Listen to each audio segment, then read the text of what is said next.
대한민국의 모든 국민은 행복을 추구할 권리가 있습니다. 우리가 진짜 원하는 법으로 온 국민의 행복을 추구하는 대한민국 입법명가 TV국민청원 입법 로그인. 안녕하세요, 조우종입니다. 안녕하세요, 변호사 손정혜입니다. 오늘 우리가 함께 알아볼 주제가 그런 행복을 찾는 사람들, 바로 진짜 자기만의 삶을 원하는 장애인들의 이야기입니다. 자신이 원하는 대로 살고 싶은 장애인들의 사연이라니 이야기만 들어도 그분들 행복을 응원해주고 싶은데요. 네. 역시 그 행복을 위해서는 입법이 필요하겠죠? 맞습니다.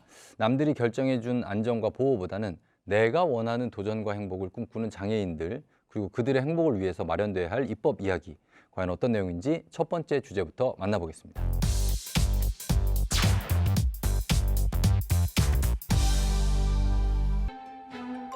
(2020년 12월 10일) 세계 인권 선언일을 맞아 국회에서 의미 있는 법안이 발의됩니다. 장애인 탈시설 지원 등에 관한 법률안.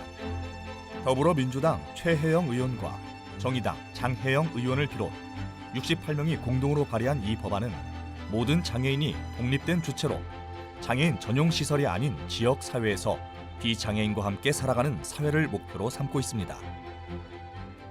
탈시설은 말 그대로 장애인들이 시설이 아닌 우리가 살고 있는 지역사회에서 함께 살아가는 것인데요. 이 너무 당연한 일이잖아요, 우리들한테. 이 당연함이 아직도 지역사회 단절된 채 시설에서 살아가는 장애인들이 너무 많다라는 겁니다. 그래서 그분들이 우리 지역사회에서 함께 살아가기 위한 법안이고요. 그렇게 하기 위해서는 장애와 관련되어 있는 지원 체계가 만들어져야 할 것이고요. 또 만들어지기 위해서는 예산도 마련돼야 할 게 있습니다. 그런 것들을 국가가 책임져라라는 규정이 있는 법안입니다. 장애인의 복지와 권리를 보호할 의무는 당연히 국가에게 있습니다. 하지만 현실적으로 이 책임의 상당 부분은 장애인 가족 그리고 민간 시설에 전가되어 온 것이 사실입니다. 더구나 적지 않은 중증 장애인 거주 시설의 경우 해마다 막대한 정부 예산이 투입되는데도 적절한 관리와 규제 기준이 마련되지 않아 시설에서 생활하는 장애인들의 인권 침해에 대한 고발과 지적이 계속돼 왔습니다. 이런 현실을 근본적으로 해결하기 위해 장애인 단체와 인권 운동가들은 오래전부터 장애인 탈시설 입법화를 요구해왔습니다. 그동안 장애인 단체의 오랜 노력에도 불구하고 우리나라 장애인 탈시설에는 이렇다 할 진전이 없었습니다. 탈시설의 필요성에 대한 공감대와는 별개로 과연 탈시설이 가능한지에 대한 의문, 거기에 준비되지 않은 탈시설이 강행될 경우 그 피해는 고스란히 장애인과 그 가족에게 집중될 것이라는 탈시설 반대 논리가 여전히 강하게 맞서기 때문입니다. 물론 국회에 발의된 탈시설 지원 법안은 이러한 우려를 해소하기 위한 구체적인 탈시설 방안도 담고 있습니다. 처음에 시설에 나오기 전에 상담 그리고 준비 계획부터 나와서 살아갈 때 사후 관리까지 지원할 수 있게끔 국가가 책임지라는 그런 법안이기 때문에 그 법만 통과되면 충분히 가능할 거라고 생각을 하고요. 지금 앞서 말씀드렸던 것처럼 이렇게 지역사회에서 함께 살아가기 위해서는 근거 법안이 시급한 사항이다라고 말씀드리고 싶습니다. 시설을 벗어나 자신이 원하는 곳에서 살고 싶은 장애인들의 소망, 그리고 이들을 위해 발의된 장애인 탈시설 지원 법안에 대해 알아봤습니다. 변호사님, 이 장애인 탈시설에 대해서 잘 모르시거나 오늘 처음 들어보신 분들도 많을 것 같아요. 네, 많은 장애인 이슈가 그렇듯 당사자들의 절박함에 비하면 매체에 자주 노출되지 않아서 당연히 낯선 분들이 많을 텐데요. 영상에서도 잘 설명해 주셨지만 장애인의 탈시설이란 쉽게 말해서 장애인이 장애인들끼리만 생활하는 시설에서 나와서 비장애인과 똑같이 지역사회의 평범한 이웃으로 살아가는 것을 목적으로 하는 제도예요. 물론 그러기 위해서는 탈시설, 그러니까 장애인 시설에서 나오기 위한 준비, 그리고 일반 지역사회에서 살아가기 위한 준비, 이게 모두 꼼꼼히 진행되어야 하는 거죠. 저도 만나본 장애인분들이 많고 프로그램을 진행해봤지만 그분들은 일반인들하고 같이 생활하고 싶어 합니다. 그리고 그래도 전혀 불편함이 없는 생활을 원하는데 지금 영상에서 잠깐 거론이 됐지만 이 시설 생활에서 벗어나고 싶은 장애인들이 정말 많은 것 같아요. 시설에 문제가 있어서 그런 걸까요? 절대 모든 장애인 시설에 문제가 있다고는 할 수 없겠죠. 네. 하지만 장애인 거주 시설은 보시면 아시겠지만 여럿이 같이 살잖아요. 네. 집단 거주 형태다 보니까 아무래도 획일적으로 관리하거나 총재되기가 쉽고 네. 그러다 보면 불편함을 따지기 전에 개인의 기호나 결정권이 제한될 우려도 크고요. 꼭 그런 사태를 방지하기 위해서뿐만 아니라 장애인도 자신이 원하는 곳에서 자신이 원하는 방식대로 행복을 추구할 권리가 있다는 게 장애인 탈시설이 가장 중요한 이유가 아닐까 싶습니다. 그런데 모든 장애인과 가족들이 탈시설에 찬성하는 것은 또 아닙니다. 오히려 최근 몇 년 동안 가장 뜨거운 장애인 이슈로 거론될 만큼 찬반의 논쟁이 치열한데요. 과연 어떤 의견들이 있는지 영상으로 정리해봤습니다. 지난 2022년 11월 2일 국회 운영위원회 국정감사에서 장애인 탈시설과 관련해 현장 실무자들의 의견과 증언을 듣는 시간이 마련됐습니다.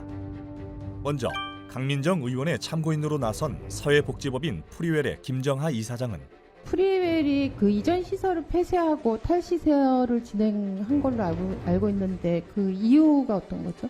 2019년에 거기 있는 이제 거주인들의 대부분을 서울시 장애인 지원주택이라고 지역사회를 기반으로 한 주거 서비스로 이전시켜 드리고 본원에는 남아있는 분들이 없었기 때문에 폐쇄하게 되었고요. 시설의 문제는 그 집단 생활이기 때문에 발달장애인에게는 굉장히 맞지 않습니다. 이렇게 지역사회에서 장애인도 함께 살 수 있는 정책을 만드는 거 이런 것들이 너무 중요하다고 생각합니다. 네. 이날 국감장에는 국민의힘 조은희 의원의 참고인으로 장애인 거주시설 이용자 부모회의 박대성 고문이 출석해 서울시에서 진행하고 있는 장애인 탈시설에 대해 반대 의사를 밝히기도 했습니다. 인권위와 관계기관이 탈시설 문제를 다루는 데 있어서 어떤 점이 고려됐으면 좋겠는지 말씀 좀 해주십시오.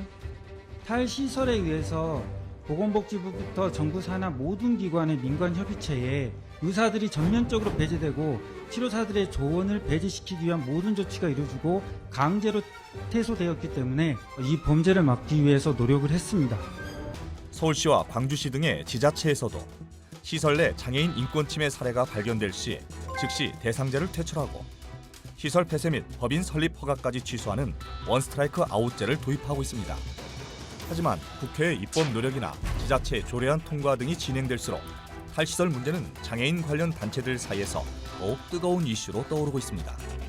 서울시 탈시설 조례 통과를 하루 앞둔 지난 2022년 6월 20일 서울시의회 앞에서 탈시설에 대해 서로 상반된 주장을 하는 두 개의 집회가 열리기도 했습니다. 장애인 탈시설의 찬반 양측 모두 다양한 이유를 제시합니다. 한편으론 탈시설을 찬성하는 측도 우리 사회가 탈시설을 위해 준비하고 가야 할 길이 멀다는 점을 잘 알고 있으며 탈시설을 반대하는 가족 측도 시설에서 나오는 것을 반대한다기보다 나온 이후 겪어야 할 사태를 우려한다는 고백이 많습니다. 시설 밖에서 독립적으로 살고 싶은 장애인의 마음, 그리고 장애를 가진 가족이 위험하고 불편한 세상에 노출되는 것을 걱정하는 가족의 마음. 얼핏 달라 보이지만 절대 다르지 않은 이들의 소망, 어떻게 실현할 수 있을지, 그리고 우린 무엇을 준비해야 할지 다음 주제를 통해 알아보겠습니다.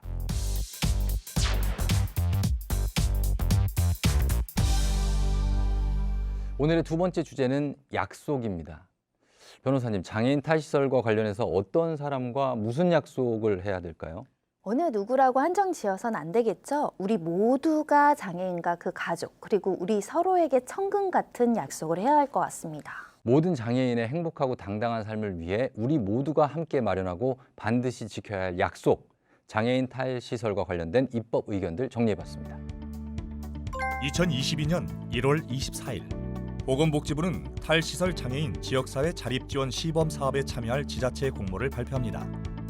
이 시범사업은 2021년 8월에 발표한 탈시설 장애인 지역사회 자립지원 로드맵을 본격적으로 시행하기 위한 국가 차원의 첫 사업으로 시행되는데요. 그 내용을 좀 더 자세히 살펴보면 2022년부터 2024년까지 3년 동안 장애인 600명의 탈시설을 지원한다는 계획이 담겨 있습니다. 쉽게 말해 1년에 적어도 200명씩 탈시설이 진행되어야 하는데 장애인 단체들은 국가가 세운 목표에 비해 준비는 너무 무책임한 수준이라고 지적하고 있습니다. 가장 먼저 시범 사업이 계획하고 있는 장애인 탈시설 규모에 비해 책정된 예산이 너무나 비현실적이라는 지적이 많습니다.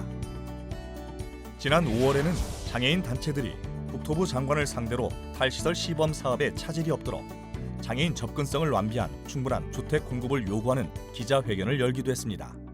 특히 이번 시범 사업은 전국 10개 지방자치단체에서 시행되지만 각 지역의 탈시설 장애인이 살아갈 주택이 얼마나 확보되었는지, 부족하다면 대책은 무엇인지 정부가 정확한 대안을 가지고 있지 않다는 지적도 많았습니다. 예를 들어 대구시의 경우 광역자치단체인데도 불구하고 탈시설 장애인에게 공급할 주택 71호 중 엘리베이터가 설치된 주택은 단 한 곳뿐인 것으로 알려졌는데요. 문제는 이 시급한 문제를 해결할 방법도 뚜렷하지 않다는 것입니다. 일각에서는 탈시설 장애인들이 지역사회에서 살아갈 주택과 다양한 시설, 시스템을 마련하는 과정에서 국가의 재정 부담이 한꺼번에 커질 수 있다는 우려도 제기합니다. 주택과 예산 문제와 함께 장애인 탈시설 준비와 관련해 가장 중요하게 거론되는 문제가 바로 24시간 지원 체계입니다. 현재 본인의 의지와 상관없이 시설에서 생활하는 장애인의 상당수는 중증 장애인. 이들이 24시간 지원이 필요해서 시설에 있어야 한다면 지역사회에 살 때도 24시간 지원해야 하는 것이 당연하다는 지적이 많은데요. 지속적인 예산과 인력이 필요한 일인 만큼 구체적인 법적 근거를 마련하는 것이 꼭 필요해 보입니다. TV국민청원 입법 로그인, 오늘은 장애인 탈시설에 대한 입법 의견 들어봤습니다. 오늘은 변호사님, 장애인 복지와 관련해서 굉장히 치열한 찬반 논쟁 그리고 다양한 입법 의견들을 소개해드렸는데요. 오늘의 결론, 좋은 법은 국민이 각자 원하는 행복을 지키는 법이다. 뭐 이 정도로 제가 마무리를 좀 하겠습니다. 훌륭합니다. 장애인 탈시설과 관련된 입법 어떤 결론에 도달할지는 아직 모르겠지만 부디 우리 사회의 장애인들이 아무런 차별 없이 자기가 원하는 행복을 추구할 수 있는 법이 마련되길 기대하겠습니다. 네, 여러분 잊지 마세요. 국민 모두의 차별 없는 행복을 위해 좋은 아이디어가 떠오를 땐 언제나 입법 로그인.